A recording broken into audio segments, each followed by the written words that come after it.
Money is falling from the YouTube sky. Just kidding, it doesn't really work that way. You've probably seen videos of creators who got monetized in 6 months or a year, but today you'll learn about a more realistic time frame for going from a YouTube beginner to a YouTube partner and what the money looks like after 6 months of being monetized. Hi, my name is Nicole. Welcome to my channel, Travel to Money. In this video, I'll be sharing my numbers over the first 6 months of being monetized on YouTube. But more than just telling you the numbers, you might be surprised what my top earning videos are. So I want to talk about video categories and how that impacts what you can expect to make. So let's jump in with a brief history of my time on YouTube. I've had this YouTube channel now for 2 years and 10 months. My journey is a slow one, and I'm okay with that. Until this point, for the most part, I post one video every week, and I've done that pretty consistently, except that in my first year, I had a 3-month lapse early on. It took me nearly a year to get to 100 subscribers. It was in year 2 when I began to make quality improvements to my videos. I improved my camera, my microphone, and I started reading my scripts at a faster pace. By the end of year 2, I was sitting at 700 subscribers. Then I had a video go viral on Instagram to the tune of over 2 million views and growth of over 80,000 followers, which surprisingly only translated to getting to about 2,000 YouTube subscribers. That means I only converted about 1.5% of my new Instagram followers into YouTube subscribers. But at 2,000 YouTube subscribers, I still didn't have enough watch hours. It took a few months with the new growth and putting out a few extra videos to meet those monetization requirements. One of the challenges I faced was that the watch hours are not a cumulative total. It's only watch hours within the last year. I was up against the clock because just about 1 year before, I had my first semi-viral video with 10,000 views. And if those views began to fall off, it was really going to set my watch hours back.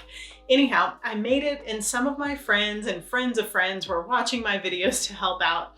If you haven't figured it out yet, let me just say that you really shouldn't expect tons of support from friends and family. They may not care about your videos at all, especially if it isn't a topic they're interested in. And that's okay. It's just the way the cookie crumbles. Instead, focus on who you are trying to help and draw your encouragement from the real impact you make. So March 19th, 2023, I finally joined the YouTube Partner Program. That was a happy day. I finally got to go from making $0 an hour to making about $1 or $2 per hour. And it's not like the value is there at that point, but it sure is exciting, especially if you've waited years like me. I didn't start this just for the money. I love doing it, but it is a huge investment of time, so the idea that it could pay off is definitely something to look forward to. Now, let me just tell you my numbers in the first 6 months. In April, my first full month of being monetized, I made $38.98. In May, I made $44.98. In June, I made $57.34. You can see it's growing, but it is definitely slow growth. In July, I had my best month at $92.55. In August, I went back down a bit to $70.48. In September, I made $86.69. So in my first 6 months, I made a total of $391.02. One thing to keep in mind is that you have to have at least $100 at the end of a given month for a payout. So until now, I've only received payouts every other month.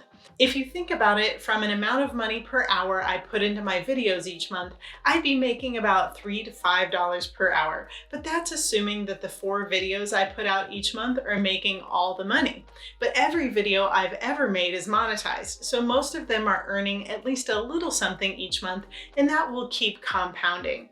In a minute, I'm going to get into how much advertisers are paying for different types of videos, but real quick, I'll just share my highest and lowest day since being monetized.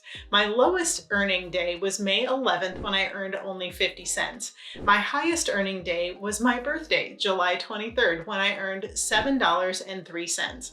In the last couple of weeks, I was able to top that with a day over $12.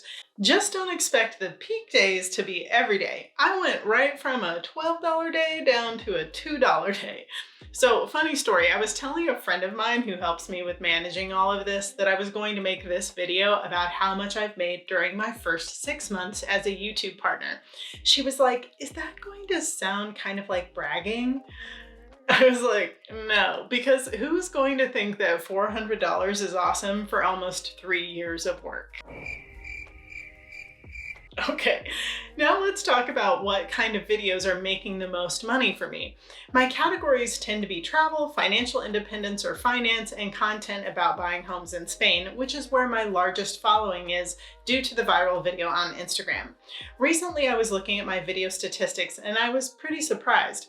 My finance content is hands down my largest earner per viewer. The only problem is not many people watch those particular videos. One of the reasons is that there is a lot of competition for that space on YouTube. Not as many people are making videos about how to buy homes in Spain or travel to cities that aren't huge tourist destinations, so I get more viewers on those. But the amount I make per view is much less. It's definitely helpful to be in a niche that pays well, but I still don't think that's as important as being able to build an audience in a particular niche or being passionate about the niche you are focusing on. Okay, well, let me show you exactly what I'm talking about. The numbers I'm going to look at are just from my last 28 days, which is mostly October. My number one earning video is a video I made about CD ladders, which is a financial product like a savings account. It is one of my least watched videos by my viewers. My finance content is not why most of my viewers are around, but advertisers will pay different amounts for ad spaces based on how valuable it is for them to reach their target audience. This is where a CPM comes in. A CPM is basically how much advertisers will pay for every 1,000 times their ad shows up on a video of yours. So in the case of the video I made about CD ladders, advertisers are paying $75.58 for every 1,000 views of my video. Just so you know, that is a crazy high CPM. So during the last 28 days, I had only 309 views on that video, which isn't substantial, but I made $12.59. You might be thinking $12 is not 1/3 of 75, which is true. I think advertiser payments change based on how many people actually watch the ad versus a smaller amount they pay when someone only watches the first 5 seconds of an ad.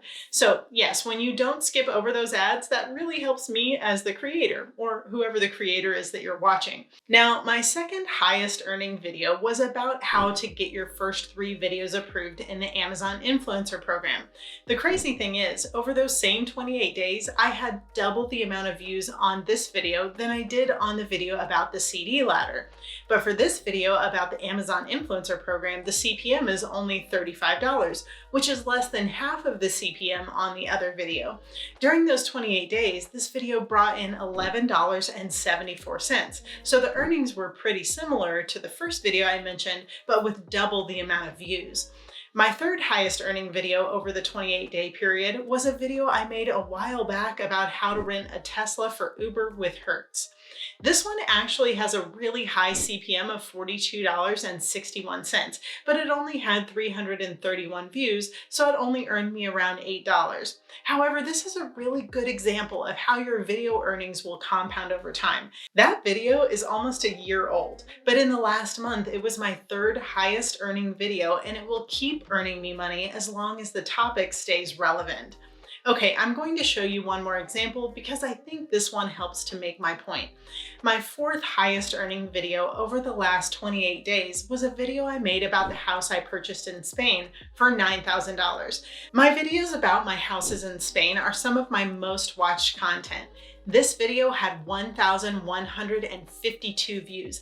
That is almost 4 times more views than the CD ladder video I first mentioned, and twice as many views as the Amazon influencer video I mentioned. But the CPM for this video is only $10.96.